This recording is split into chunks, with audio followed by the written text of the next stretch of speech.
Hello बच्चों, let's read this question. The question says 0.24 gram of volatile gas upon vaporization gives 45 ml of vapor at NTP. What will be the vapor density of the substance? Options are given to us. Key concept for this question is vapor density. Vapor density actually होता क्या है? Vapor density is basically weight of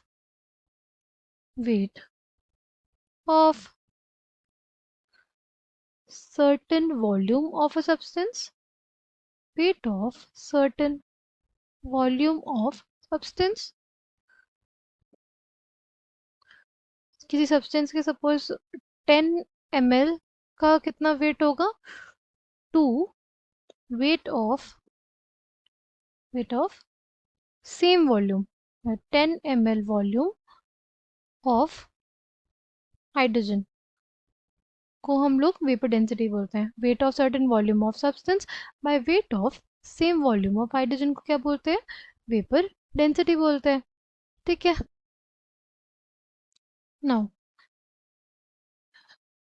हमारे पास weight of certain volume of substance दिया हुआ है, right? कितना? 0.24 ग्राम. और हमें वॉल्यूम दिया हुआ है सब्सटेंस का कितना? 45 ml. ठीक. अब weight of same volume of hydrogen कैसे निकलेगा? हमें पता है डेंसिटी क्या होती है, मास बाय वॉल्यूम. हमें मास निकालना है तो क्या हो जाएगी? Volume into density. वॉल्यूम हमारे पास दिया हुआ है कितना? 45 ml. इसको लिख लेंगे 45 इंटू 10⁻³ लीटर्स. और डेंसिटी हाइड्रोजन की कितनी दी है? 0.089. कितनी दी है? 0.089 ग्राम पर लीटर. ठीक है. अब हमें क्या निकालना है? ये मास निकालना है. और 45 टू 0.089 कितना आ जाएगा? ये हमारे पास ये आ जाएगा 4.005 इंटू 10⁻³ ग्राम. ये क्या है? ये basically mass of hydrogen of same volume. ठीक. 4.005 10⁻³ ग्राम. ठीक है. आ जाएगा 24. ये हमारा 10⁻³ क्या होगा?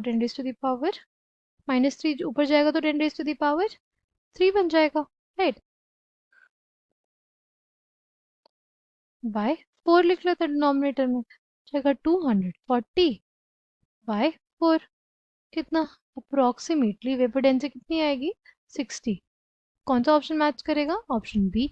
Option B will be the correct answer for this question. I hope you understood. Well, thank you.